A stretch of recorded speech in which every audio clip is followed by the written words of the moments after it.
Hello, Miss Maya. I'm sorry I haven't done a video for you in a few days. So today I have one of my favorite stories. It's called Millions of Cats. And I like it because I like cats. It's written by Wanda Gag, which is kind of a weird name. And it was first written in 1956, before I was even born. Millions of Cats. Once upon a time, there was a very old man and a very old woman. They lived in a nice, clean house which had flowers all around it, except where the door was. But they couldn't be happy because they were so very lonely. "If only we had a cat," sighed the very old woman. "A cat?" asked the very old man. "Yes, a sweet little fluffy cat," said the very old woman. "I will get you a cat, my dear," said the very old man, and he set out over the hills to look for one. He climbed over the sunny hills. He trudged through the cool valleys. He walked a long, long time, and at last he came to a hill which was quite covered with cats. Cats here, cats there, cats and kittens everywhere. Hundreds of cats, thousands of cats, millions and billions and trillions of cats.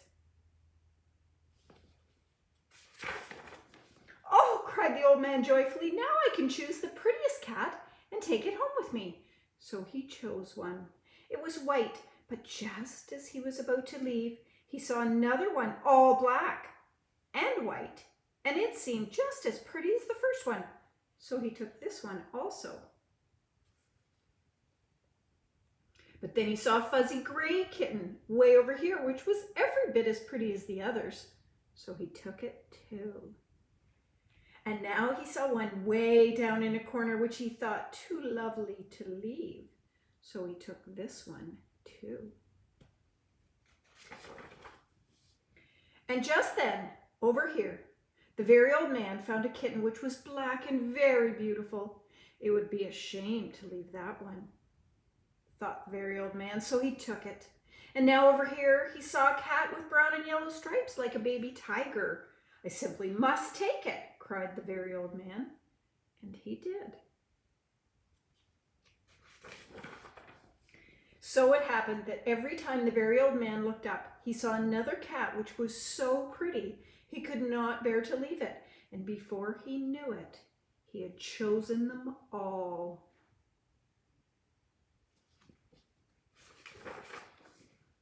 And as he went back over the sunny hills and down through the cool valleys to show all his pretty kittens to the very old woman, it was very funny to see these hundreds of thousands and millions and billions and trillions of cats following him.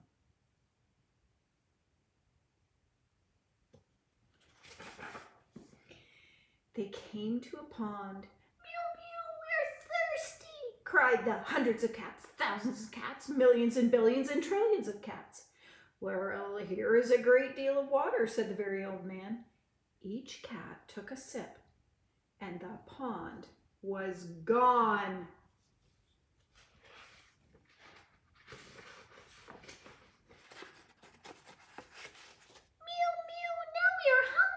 Said the hundreds of cats, thousands of cats, millions and trillions, and billions of cats. "There is much grass on the hills," said the very old man. Each cat ate a mouthful of grass, and not a blade was left.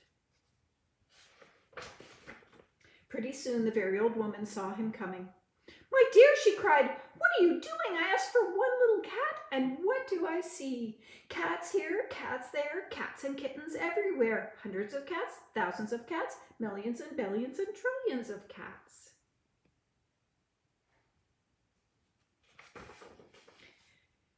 "But we can never feed them all," said the very old woman. "They will eat us out of house and home." "I never thought of that," said the very old man. "What shall we do?" The very old woman thought for a while. And then she said, "I know.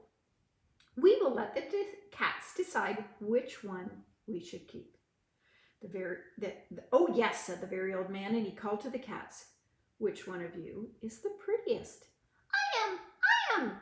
No, I am. No, I'm the I am. No, I am. I am, cried hundreds of cats and thousands and millions and billions and trillions of voices, for each cat thought itself the prettiest. And they began to quarrel.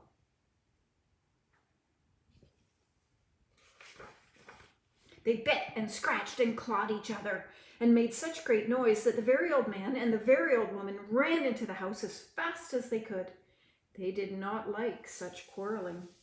But after a while, the noise stopped, and the very old man and the very old woman peeped out of the window to see what had happened. They could not see a single cat. I think they must have eaten each other all up, said the very old woman. It's too bad. But look, said the very old man, and he pointed to a bunch of high grass. In it sat one little frightened kitten. They went out and picked it up. It was thin and scraggly. Poor little kitty, said the very old woman.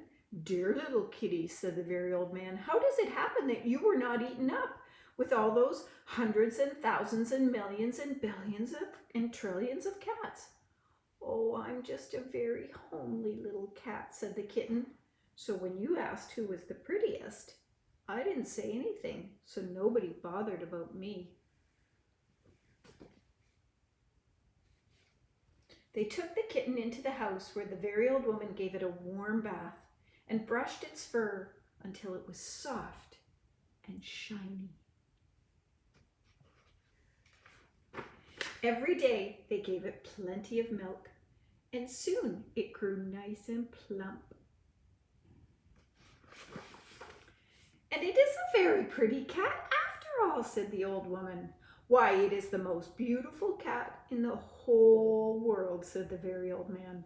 I ought to know, for I have seen hundreds of cats, thousands of cats, millions and billions and trillions of cats, and not one was as pretty as this one. The end. See you next week.